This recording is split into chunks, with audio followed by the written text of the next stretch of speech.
안녕하세요. 40대 초반에 홀로서기에 성공한 평범한 여성입니다. 팔이 안으로 굽는다는 말 알고 계신가요? 보통 자기 가족을 두둔할 때 쓰는 말인데요. 오늘 그 때문에 패가망신한 시댁에 대한 사연을 여러분에게 들려드릴까 해요.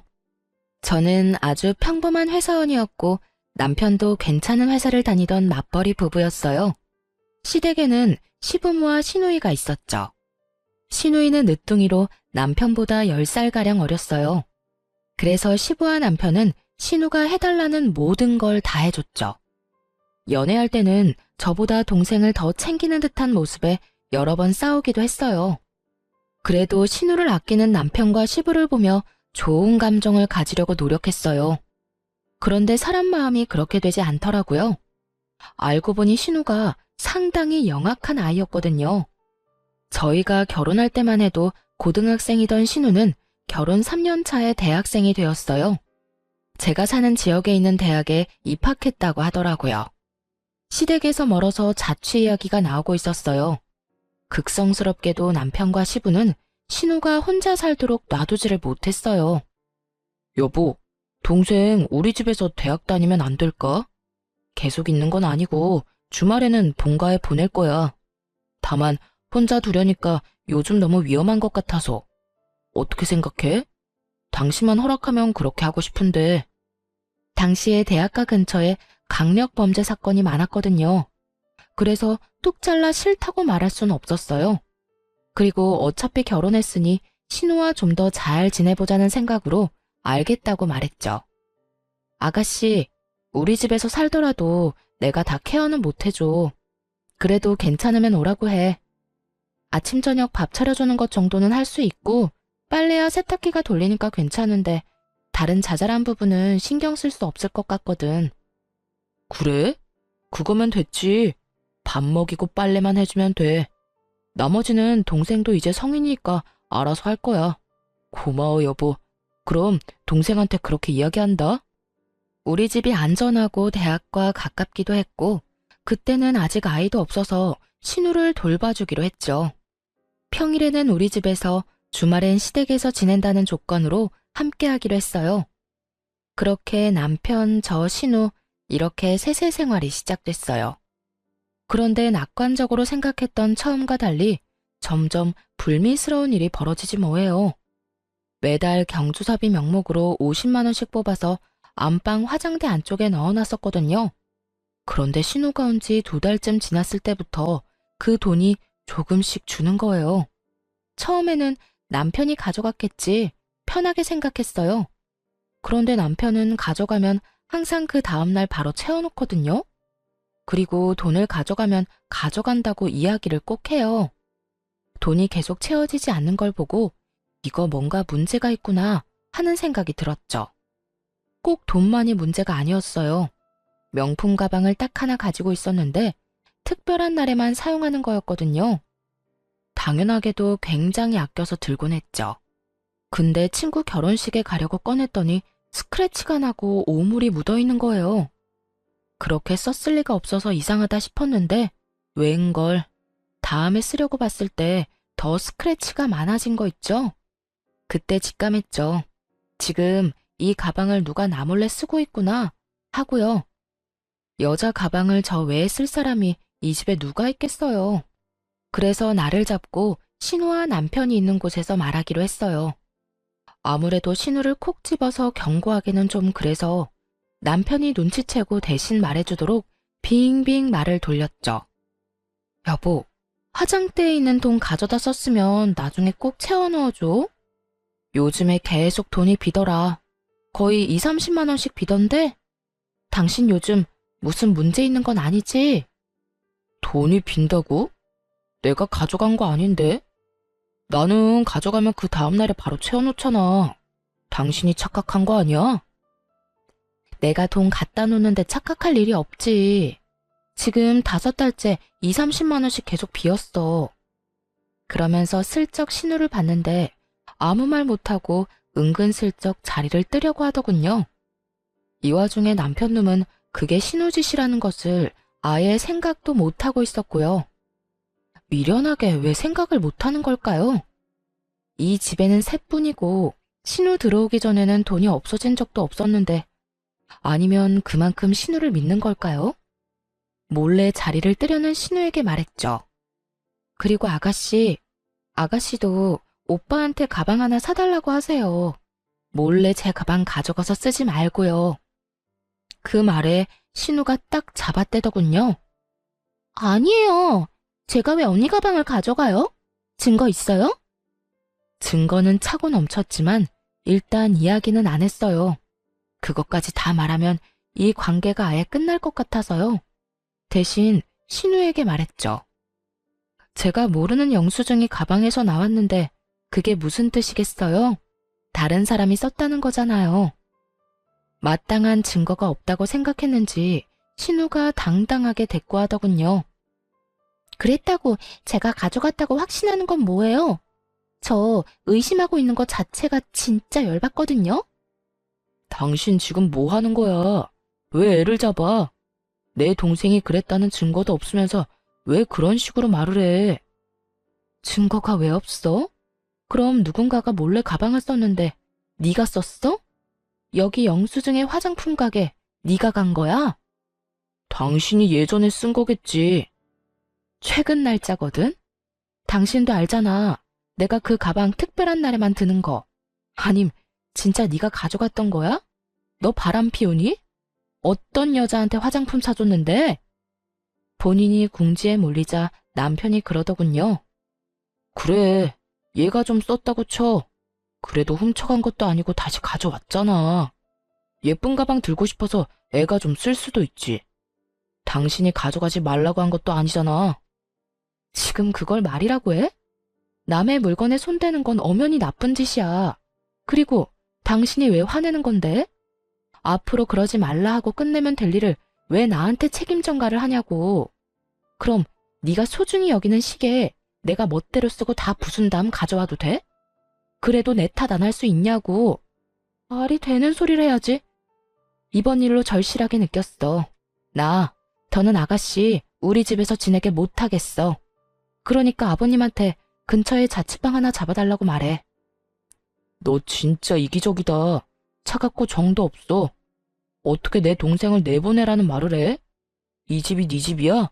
반은 내 거잖아. 그래. 그리고 나머지 반은 내 거지. 난 문제 일으키는 사람이랑 같이 못 살아. 그러니까 당신이 알아서 해결해. 내가 왜? 내쫓고 싶으면 네가 말해. 남한테 시키지 말고. 이렇게 이야기하면 시댁 가서 이야기 못할 거라고 착각이라도 한 모양이더군요. 그래서 주말에 당장 시댁으로 내려가 시부에게 말했어요. 아버님, 이번에 오셔서 아가씨 자취방 찾아보셔야 할 것 같아요. 저희는 더 이상 아가씨 데리고 있기가 힘들어서요. 갑자기 그게 무슨 말이야? 너희가 봐주기로 했잖아. 밥하고 빨래만 너희 거 하면서 같이 해주면 되는데 그게 뭐가 그렇게 힘들어? 그건 안 힘들어요. 다른 부분이 문제라서 그렇죠. 뭐가 문젠데 그래? 이런 말 드리기 좀 그렇지만 아가씨가 저희 집 물건을 좀 함부로 써요. 제 물건 함부로 가져다 쓰는 건 그렇다 칠게요. 더 큰 문제는 매달 저희가 경조사 비용으로 빼놓은 돈까지 가져간다는 거예요. 아빠, 나는 그런 적 없어. 새언니가 아무 증거도 없으면서 나 모함하는 거야. 네가 돈 다른 데다 두고 착각한 거 아니냐? 얘가 왜 도둑질을 해? 아버지, 이 사람 말 듣지 마세요. 저번부터 동생이 잘못했다고 누명 씌우고 난리예요. 증거도 없으면서. 증거가 왜 없어? 시댁 가족들 다 모인 자리에서 바로 홈캠에 찍힌 영상을 보여줬어요. 거기엔 신우가 제 가방을 들고 나가는 장면, 안방에서 나오면서 돈을 지갑에 갈무리하는 장면까지 싹 다 찍혀 있었어요. 그걸 보자 신우를 도둑으로 몰고 간다며 탓하던 사람들 모두 입을 다물었죠. 그리고 신우는 똥 씹은 표정을 하고 있더군요. 너 당장 그 집에서 나와라. 아빠, 나 잘못한 거 없어. 그거 쓰면 안 되는 건지 몰랐던 거라고. 그리고 돈 가져간 건 용돈이 좀 적어서 그런 거지. 그래서 다음 달부터 알바하려고 생각했어. 진짜야. 시끄러워. 지금 동영상에 네 행동이 다 나왔는데 변명은 무슨 변명이야. 아무 말 하지 말고 오늘 가서 짐 다 챙겨 나와. 시부가 단호하게 신우에게 말했어요. 그렇게 저희 셋은 다시 집으로 향했죠. 그런데 집으로 가는 내내 남편이 구시렁대는 거예요. 당신 진짜 어이없다. 어떻게 애를 상대로 이렇게까지 할 수가 있어? 애가 불쌍하지도 않아? 어떻게 부모님 보는 앞에서 무안을 주고 궁지에 몰아넣을 수가 있냐고. 남편이 편들자 뒤에서 신우가 눈물을 훌쩍훌쩍 짜더군요. 참, 눈물을 흘려야 하는 사람이 누군데. 매달 30만 원씩 돈 비어도 5달을 참아주고 아끼는 가방에 흠집이 나도 눈 감아줬더니 말하는 꼴 보세요. 왜 남편한테 저런 이야기를 듣고 있어야 하는지 정말 이해가 안 갔죠. 당신은 내가 잘못했다고 생각하는 거야? 그래서 내가 셋이서 해결 보려고 했잖아. 그런데 시댁에 이야기하라며? 당신이 그래놓고 왜 화가 났는데? 또 다 내 잘못인 거야? 말해봐. 돈 빈 거 채워넣은 것도 나고 아끼던 가방 하나 잃게 생긴 것도 나야. 이 집에서 제일 잃은 게 많은 사람은 난데 왜 화를 내면 안 돼? 그리고 잘못을 했으면 잘못했다고 인정을 해야지. 그럼 깔끔하게 끝날 일이잖아. 그걸 못해서 가족들 앞에서 창피를 당한 게 어디 내 탓인가? 당신이며 시부모님이며 애를 오냐오냐 키우니 이러지. 애가 무슨 짓을 해도 혼 안 날 거라 믿고 저렇게 나쁜 짓을 하잖아. 잘못된 걸 알려주지 않고 두둔만 하는 당신이랑 아버님이 제일 잘못됐다고 봐. 분명히 나중에 문제될 거 뻔한데 당신 가족들만 모르잖아. 당신이 그렇게 잘났어? 남 잘못한 거 콕콕 집어주면서 무안하게 만드는 건 잘하는 일이야? 동생한테 잘 이야기해서 해결할 수도 있는 일을 왜 이렇게 크게 버리는 거야? 그리고 돈은 이제 현금으로 놔두지 마. 돈이 보이니까 애한테 가져가고 싶은 마음이 생기는 거잖아. 넌 불안한 마음도 안 들어? 네 동생한테 그 정도 자제력도 없다는 거야. 눈에 보이는 돈 갖고 싶다고 가져가면 직장에서는 어떨 것 같아? 잘 좀 생각해라. 진짜로 네가 네 동생 앞날 생각하면 따끔하게 야단쳐야 하는 거야. 지금 나한테 이럴 게 아니라. 그저 동생 감싸기에 급급한 남편놈과 저를 째려보는 신우. 답도 없는 두 명 때문에 한숨만 푹푹 쉬어댔어요. 돈 욕심도 많은데 반성은 전혀 하지 않는 신우의 미래가 뻔히 보였으니까요. 가족들이 저 모양이니 고칠 수 있는 기회도 없을 테고요. 신우와 가깝게 지내야겠다는 생각은 버리기로 했어요.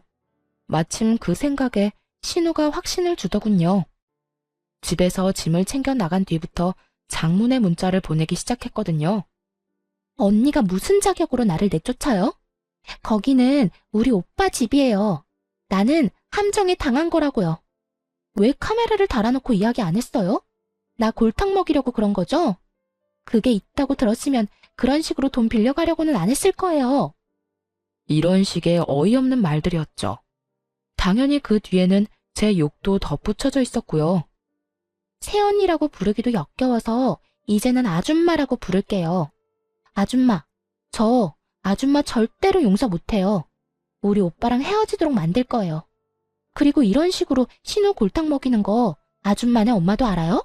나중에 아줌마도 나처럼 가족들 앞에서 죽을 만큼 부끄럽게 될 줄 알아요. 하긴 아줌마네 가족도 똑같이 뻔뻔하겠지. 안 그래요? 오빠는 왜 이런 사람이랑 결혼했는지 몰라? 2번 다시 내 앞에 얼굴 보이지 마세요. 하나부터 10까지 일방적인 비방만 가득한 문자였습니다. 그리고 자기가 잘못했다는 말은 하나도 없더군요. 답장은 단 한 번도 보낸 적 없어요. 처음에는 허공에 대고 쇼하는 것 같았는지 더 심한 욕설을 보냈는데 다 무시했더니 그 뒤로는 보내지 않더군요.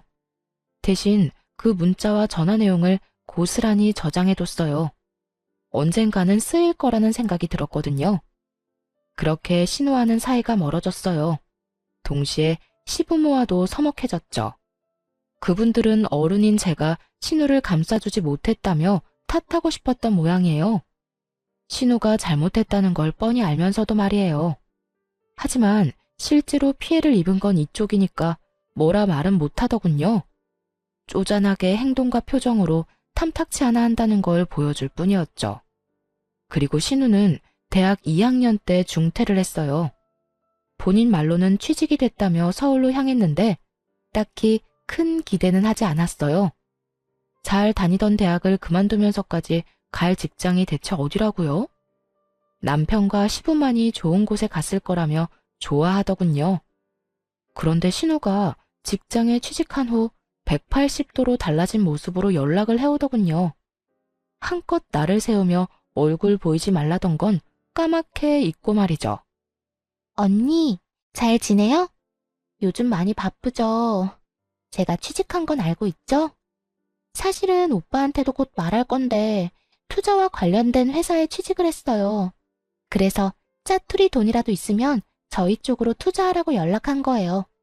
수익 진짜 확실하고요. 가족이니까 더 잘해줄 자신 있어요. 딱 들으니 의심스러운 말투였지만 웃으며 이야기했죠. 아가씨, 그런 돈이 있으면 이렇게 힘들게 살겠어요? 남편도 얼마 전까지 실직 상태였던 건 알죠? 6개월 동안 저 혼자 벌어서 생활하느라 돈이라고는 눈 씻고 봐도 없어요. 그때 빌린 돈 갚느라 힘들고요. 만약 돈이 생기면 직접 아가씨한테 연락할게요. 그렇게 돌려서 거절했어요. 남편이 중간에 갑작스럽게 퇴사를 하고 나오는 바람에 실제로 돈도 없었고요. 그러고도 결국 돈이 모자라 그 뒤치다꺼리를 얼마나 했는데요. 어느 정도였냐면 친정 부모님에게까지 돈을 빌렸었거든요. 결혼할 때 아파트 비용으로 1억 정도 마련해 주시느라 많이 애쓰셨는데 그런 상태에서 2천만 원을 더 빌려서 써서 미안한 마음뿐이었어요. 그래서 최대한 빨리 돌려드릴 생각으로 약 1년간 돈을 모으고 있었죠. 그렇게 신우와의 통화를 끊고 남편에게 말했어요. 당신 혹시라도 아가씨가 투자하라고 하면 절대 하지 마. 알았지? 우리 지금 돈 갚는 것만으로도 버거워. 나중에 당신 돈 더 벌고 나서 목돈 좀 생기면 해주든지. 아무튼 지금은 절대로 먼저 나서서 할 생각 하지 마. 알았어. 내가 애야. 알아서 다 잘할 거니까 걱정 마. 남편은 호기롭게 대답했지만 왠지 모르게 걱정이 되기 시작했어요. 그래도 돈으로 사고 친 적은 없었으니 마음 편히 있었죠. 그런데 며칠 후 시부가 잠깐 시댁에 오라고 하더군요. 할 말이 있다고 말이죠. 무슨 일일까 하면서 갔더니 정말 어이없는 말을 꺼냈어요. 막내가 일하러 서울로 갔는데 자취를 해야 한다고 하네. 전세보증금 좀 빌려달라는데 우리도 돈이 별로 없어. 너희가 돈 좀 보태주면 안 되겠니? 그냥 달라는 건 아니고 빌려달라는 거야. 두 사람을 데려다 놓고 말하고 있었지만 실상은 저한테 하는 말이었어요. 남편이었다면 말할 것도 없이 무조건 빌려줬을 테니까요. 그래서 딱 잘라 거절했죠. 아버님, 죄송한데 안 될 것 같아요. 결혼 후에 남편이 실직하고 힘들 때 친정에서 돈을 좀 빌렸었거든요. 원래 쓸 곳이 있는 돈이어서 저희가 빨리 돌려드려야 해요. 아니, 꼴랑 6개월 쉬었는데 무슨 돈을 빌려? 너희 돈 모아둔 거 하나도 없었어? 결혼할 때 남편이 대출을 많이 끼는 바람에 대출금이 워낙 많아서요. 사실 제가 버는 것만으로는 생활비도 감당이 안 됐거든요. 게다가 실업급여도 받을 수 없었다고 했고요. 그래서 돈이 하나도 없는 거야? 너희 진짜 이렇게 살아서 어쩌려고 그러냐? 미래 좀 생각하면서 살아야지. 그러게 말이에요. 이런 변수가 있으면 돈 모으기가 어렵잖아요. 그냥 좀 참고 일하든 아니면 다른 직장 알아보고 나오든 해야 했는데 자기 마음에 안 든다고 남편이 무턱대고 나와버렸으니 어쩌겠어요. 게다가 오랫동안 일한 것도 아니고요. 남편은 결혼할 때 퇴사를 하고 그 퇴직금을 결혼 비용으로 사용했었어요. 그 다음 회사에서 3년을 일하다가 자기랑 안 만난다고 때려치우고 나온 거예요. 그러니 실업급여도 못 받고 퇴직금은 얼마 되지도 않았죠. 그렇게 나와서 6개월간 취직은 못했지. 돈은 매달 빠져나가지. 혼자 돈을 벌어야 했던 저까지 힘든 상황이었죠. 자기 아들 잘못이니 시부도 더 말을 못하더라고요. 시댁에서 나오면서 남편에게 말했어요. 통장에 모아둔 돈 있지? 그거 나한테 줘. 다음 달 월급이랑 보너스 나오면 2천만 원 만들어서 엄마한테 보내주게. 그 돈 꼭 지금 줘야 해? 어머님이 우리한테 지원해 주신 걸 수도 있잖아. 전화해서 한번 여쭤봐. 그냥 주신 거 아니었냐고. 갑자기 그게 무슨 소리야? 너 설마 그 돈 썼어? 아니, 그게 동생 빌려줬어. 미쳤어? 그 돈을 왜 네가 맘대로 빌려줘? 그럼 어떡해, 동생이 급하다는데. 나라고 그냥 아무 생각 없이 줬겠어? 솔직히 당신도 그냥 말만 그렇게 한 거잖아. 무조건 친정에 갚도록 만들려고. 원래 이런 돈은 그냥 고맙습니다 하고 받아서 쓰는 거야. 그거 우리 부모님 전세 재계약할 때 쓸 자금이거든? 미친놈아. 네가 뭔데 우리 부모님 돈을 멋대로 쓰고 난리야. 이미 빌려줬어. 그건 당신이 알아서 처리해. 그리고 부모 자식끼리 돈 좀 빌려주고 늦게 갚을 수도 있는 거지. 미친놈. 답이 안 나오더라고요. 너무 열받아서 그 다음날 연차 쓰고 집에 와서 뭘 했는 줄 아세요? 남편이 아끼는 물품들 사진 찍어서 중고 어플에 올렸어요. 고가의 시계부터 얼마 전에 직접 구매한 스타일러까지 싹 다요. 그리고 남편에게 어플 캡처를 보내주며 돈 안 갚으면 이것들 진짜 팔겠다고 했죠. 남편이 기겁하고 전화를 하더군요. 당신 미쳤어? 그걸 왜 팔아? 아직 할부도 다 안 끝난 건데. 너는 그럼 내 허락 받고 그 돈 아가씨한테 빌려줬어? 네가 한 짓이랑 똑같은 짓 한 거야.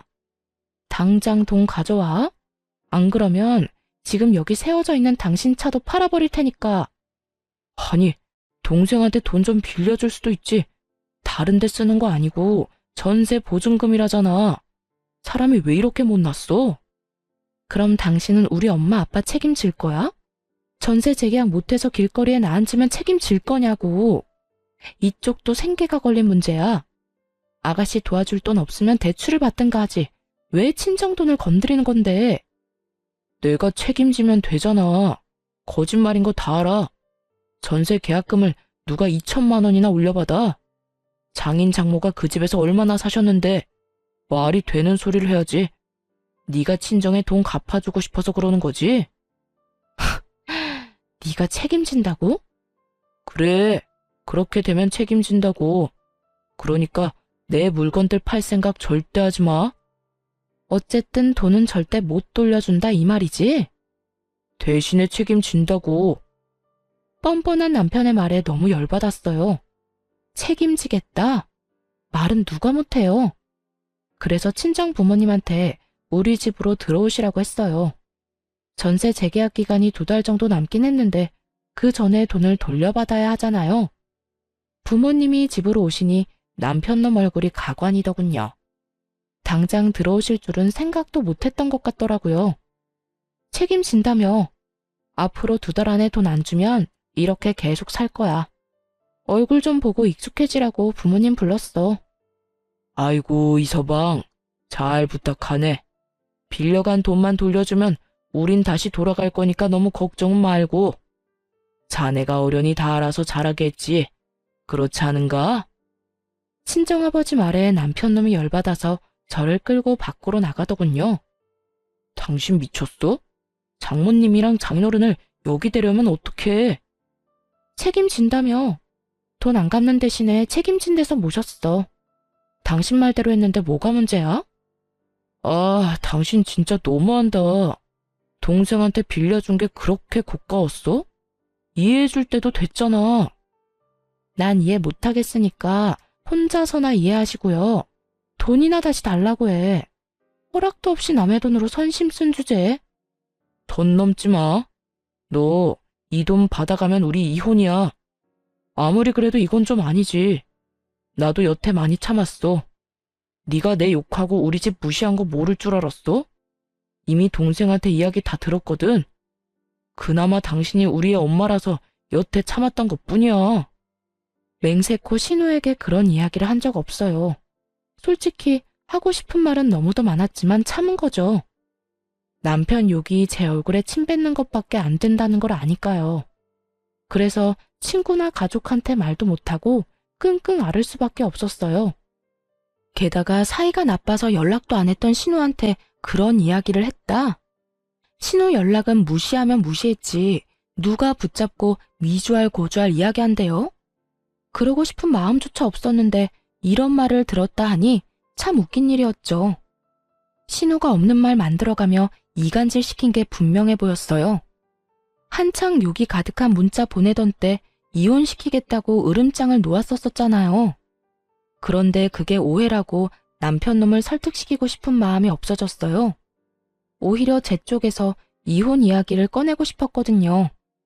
이렇게 살다간 진짜 화병으로 죽는 게 아닐까 하는 생각이 들었으니까요. 그래? 그럼 증거 가져와. 나도 증거 모아서 이혼 소송할 테니까 어디까지 가나 한번 해보자고. 그러자 남편이 입술을 깨물며 눈을 질끈 감더군요. 자기는 진심이 아니고 홧김에 그냥 한 말이었다는 양 말이죠. 진짜 이혼하겠다고? 미쳤어? 와, 이젠 부정도 안 한다 이거지? 알았어. 소송하자면 누가 무서워할 줄 알고? 그렇게 치열한 이혼 소송에 들어갔어요. 정말 피말리고 힘든 시간들이었어요. 최대한 많은 권리를 가져오려고 얼마나 노력을 했는지. 집 살 때 낸 돈, 친정에서 빌린 돈, 위자료, 양육권의 친권까지 하나도 놓치지 않고 챙기느라 정말 힘들었어요. 그나마 다행이었던 건 그걸 다 챙길 수 있었다는 거였죠. 사실 증거는 차고 넘쳤거든요.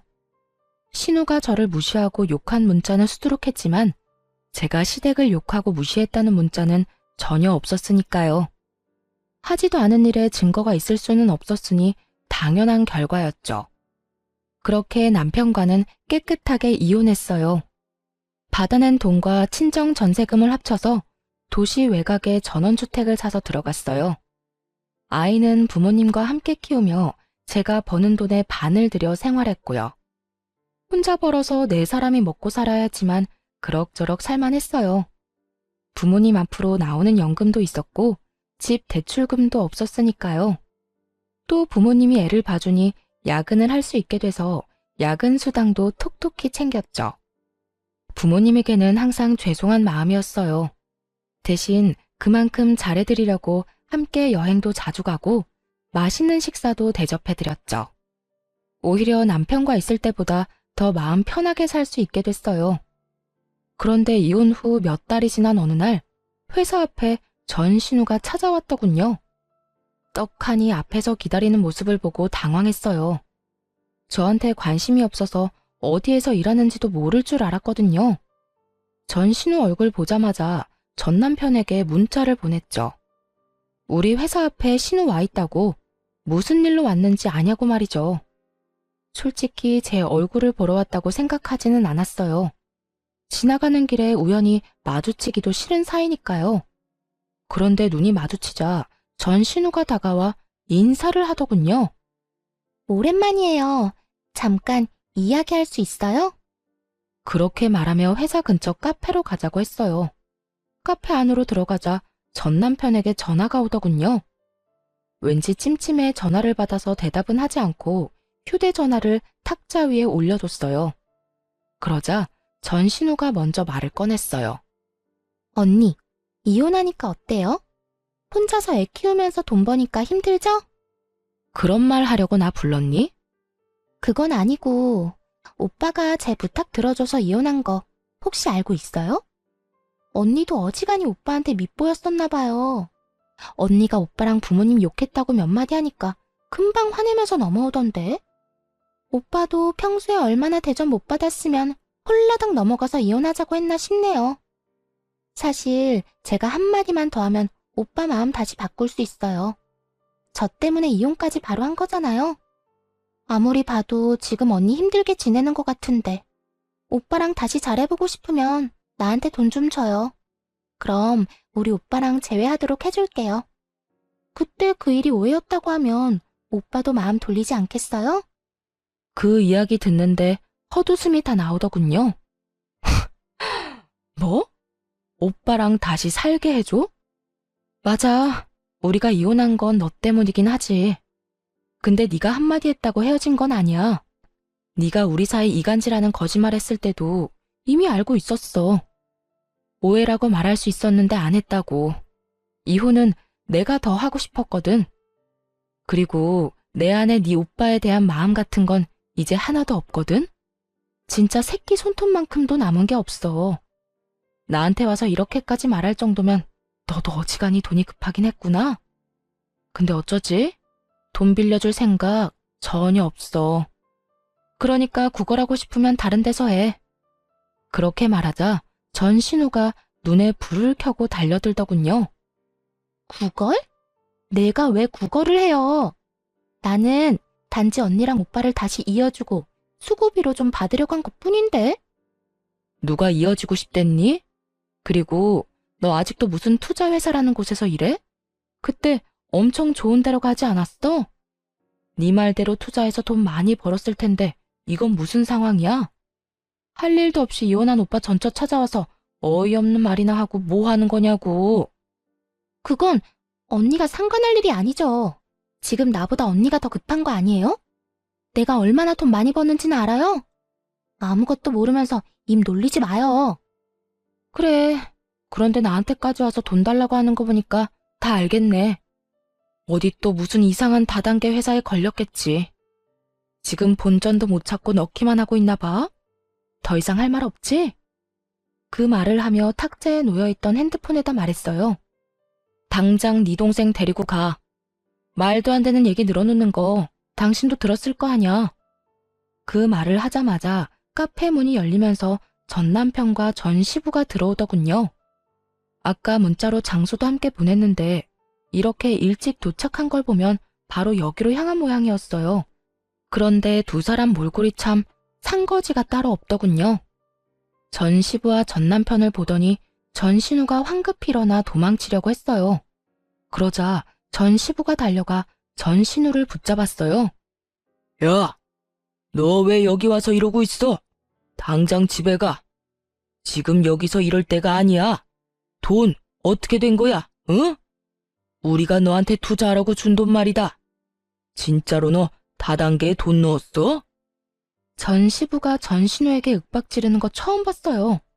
표정이 완전 악귀가 따로 없더군요. 그런데 전 신우가 눈 하나 깜빡하지 않고 대들었어요. 그런 거 아니라고 했지? 진짜 투자한 거라고. 그리고 투자했으면 손실이 좀 나더라도 감안해야 하는 거 아니야? 원금보다 더 많이 돌려받을 거라는 보장을 한 적은 없잖아. 어쩌면 많이 받을 수도 있다고 한 거지. 쓰레기 입에서 나온 쓰레기 같은 말에 저도 모르게 풋 하고 웃어버렸어요. 그러자 전 남편이 그러더군요. 미안하다. 얘 찾고 있는 중이었는데 연락해줘서 고마워. 애는 잘 크고 있지? 잘 크고 있어. 아빠라는 단어는 입 밖에도 안 꺼내니까 당신이 걱정할 필요는 없고. 근데 동생은 왜 찾고 있었던 거야? 전 남편은 난감한 듯 한숨을 푹 쉬며 말하더군요. 그게 돈을 좀 많이 빌려줬는데 그 뒤로 잠수를 탔거든. 그 바람에 아버지가 많이 고생하셨어. 그래서 당신 연락 받자마자 아버지랑 같이 온 거야.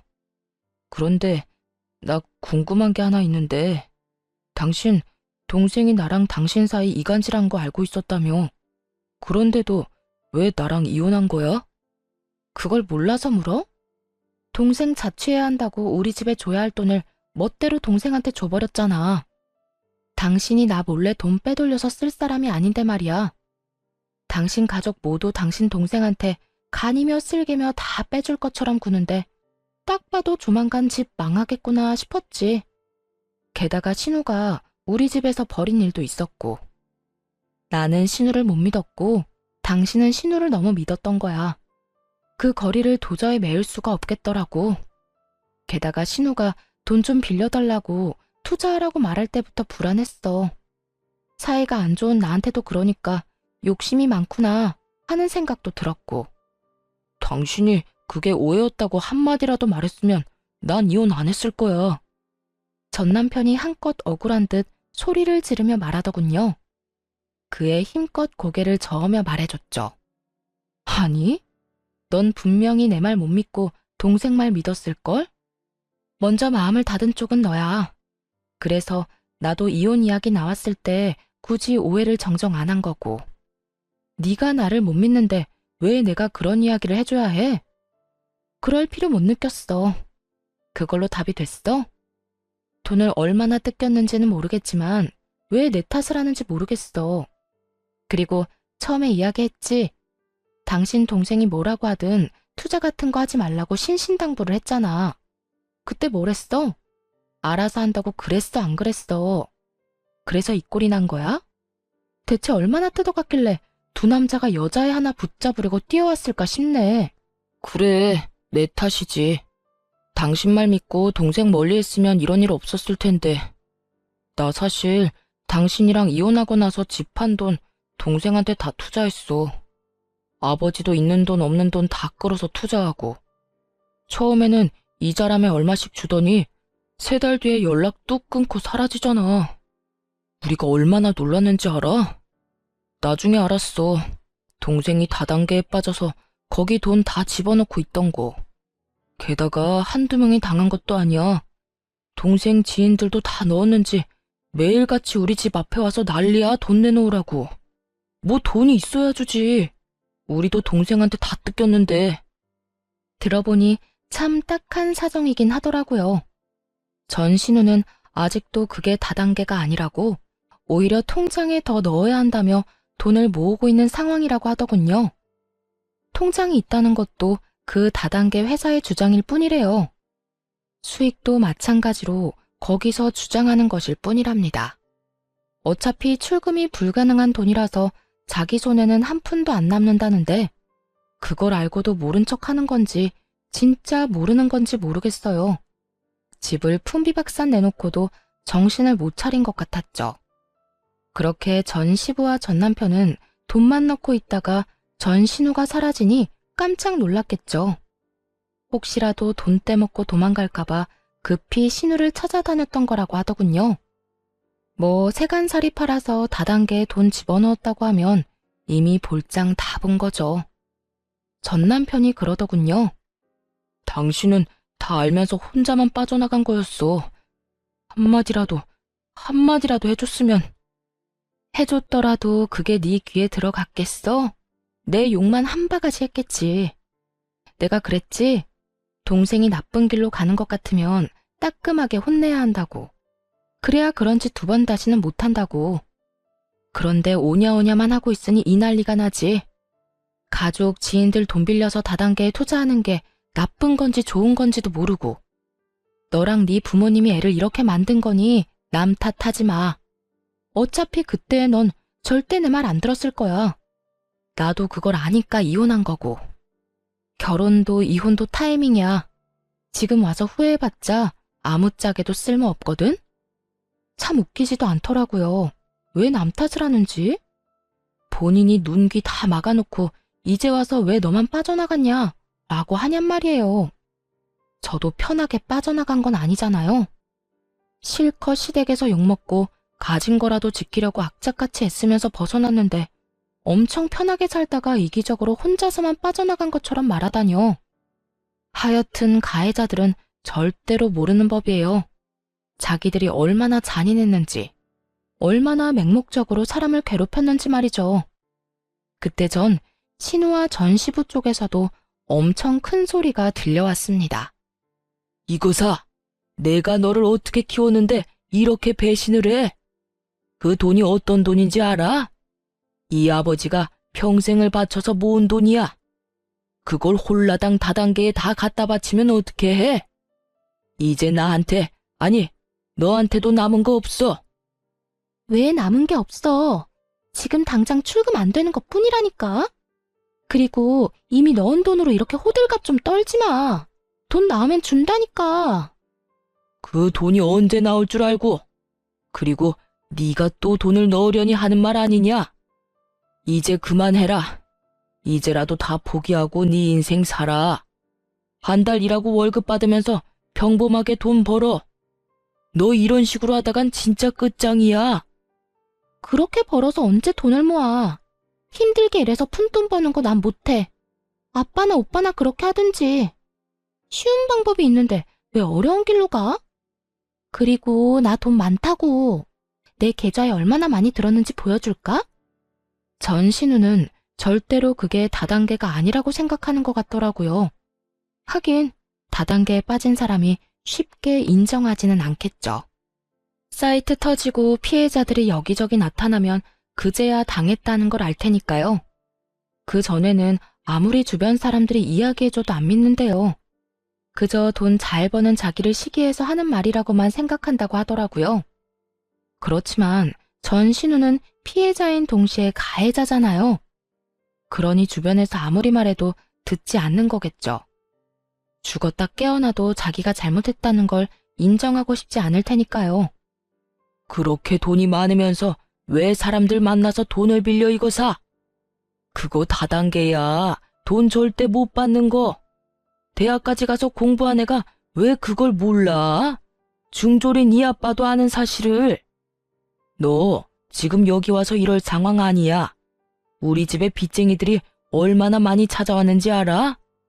지금 우리더러 돈 내놓으라고 네 가족이니까 책임지라고 아우성이야. 그건 어떻게 할 거야? 아, 몰라. 아빠랑 오빠가 어떻게든 해결해. 이제까지 문제 일으켜도 알아서 다 해결해줬잖아. 이번에도 그렇게 하면 되지. 뭐가 그렇게 큰일인데? 하던 대로 하라고 하던 대로. 그리고 나도 여기 온 거 그 사람들한테 돈 돌려주려고 그런 거야. 언니한테 돈 받아서 메꿔주려고 한 거라고.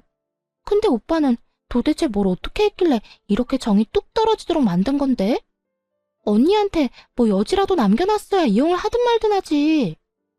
우와, 지켜보는데 머리가 다 아프더라고요. 쓰레기도 이런 쓰레기가 없었죠. 민폐갑, 진상대마왕, 이런 단어들이 절로 생각날 만큼 전신우의 행동은 민폐와 진상 그 자체였어요. 게다가 제 돈으로 빚쟁이들 돈 메워주려고 했다뇨. 그 빌어먹을 발상은 어디서 나오는 건지, 그리고 전 남편과 이간질하려고 그렇게 애썼으면서 도리어 지금은 자기 오빠에게 왜 여지를 남겨두지 않았냐는 소리까지 하더군요. 필터 없이 더러운 생각을 입 밖으로 내는 전신우를 보며 전 남편에게 말했죠. 참 잘 키웠다, 잘 키웠어. 만족하지? 너랑 네 부모님이 애 저렇게 만든 거야. 여동생이 싼 똥 열심히 치워봐. 직접 그런 미래를 만들었으니까. 너랑 이혼해서 정말로 마음이 놓인다. 안 했으면 어쩔 뻔했어? 이런 꼴을 나한테 보이면서 내 탓을 해? 너 양심은 있어? 내가 볼 때 저 정도면 병이야. 정신병원 입원이라도 알아봐야 하는 거 아니야? 하긴 말 안 해도 네가 잘 알아서 하겠지. 난 상관없는 사람인데 신경 쓸 필요는 없지. 전 남편은 쪽팔린 듯 고개를 숙이고 손바닥으로 연신 마른 세수만 하고 있더군요. 그런 아수라장을 두고 밖으로 나가며 전 남편과 전 신우에게 경고했어요. 이런 식으로 한 번만 더 찾아오면 만나주지 않고 경찰에 신고부터 할 거야. 그러니까 앞으로 연락하지 마. 이런 쓸데없는 데 시간 뺏기고 싶지 않거든. 지지고 볶고 싸우고 싶으면 가족들끼리 알아서 하라고. 그 뒤로 한두 달 뒤에 전 시댁 소식을 대충 듣게 됐어요. 전 신우는 제 말대로 정신병원 상담하고 입원하게 됐다고 하더군요. 본인도 어떻게 할 수 없다는 걸 잘 알고 있었던 것인지, 아니면 빚 독촉하는 사람들에게 돈 갚을 길이 없으니 도망간 것인지 모르겠지만 스스로 입원을 결정했다고 했어요. 남은 피해자들만 억울하게 된 거죠. 그리고 전 남편과 전 시부는 월세 들어 살면서 힘들게 빚 갚고 있다고 들었어요. 전 신우에게 있는 돈 없는 돈 다 퍼준 결과죠. 전 신우는 가족들 생각 안 하고 영혼까지 끌어다 다단계에 넣었던 거고요. 전 시부모는 자식을 제대로 못 키워서 결국 본인들이 일군 모든 걸 잃게 됐어요. 전 남편도 동생이 옆에서 소곤거리니까 확인도 안 하고 이혼했으니 졸지에 돌싱남의 거지남이 되었고요. 이거 보세요. 문제가 생기면 다른 사람들이 어떻게든 책임져주고 오냐오냐 해주는 통에 신우는 다단계라는 위험한 길을 고르는 최악의 선택을 했죠. 잠깐은 좋았겠지만 그 결과는 어땠나요? 결국에는 빚만 잔뜩 지고 사람들에게 쫓기기나 하는 인생이 되었잖아요. 내 가족이 소중한 건 너무나 당연하지만 그럴수록 지켜야 할 성과 예의를 잘 가르치는 게 중요하다고 생각해요. 이렇게 팔이 안으로 굽다가 결국은 패가망신하게 된 사람들도 있잖아요. 옆에서 아무리 말려도 듣지 않는다면 혼자서라도 빠져나오세요. 그게 제일 현명한 방법일 테니까요. 만약 여전히 결혼 생활을 유지하고 있었다면 저런 꼴을 직접 당했겠죠? 상상만으로도 눈앞이 캄캄할 정도예요. 그래서 요즘 아이에게 스스로의 행동에 대해 책임지는 법을 가르쳐주고 있어요. 스스로 책임지지 않으면 불이익과 제재를 받는다는 걸 알려주는 거죠. 엄마가 모든 것을 대신해 줄 수 없다고도 말해주고요. 그래야 최소한 다른 사람에게 피해는 주지 않는 어른으로 자라날 수 있을 테니까요. 글을 쓰다 보니 길어졌네요.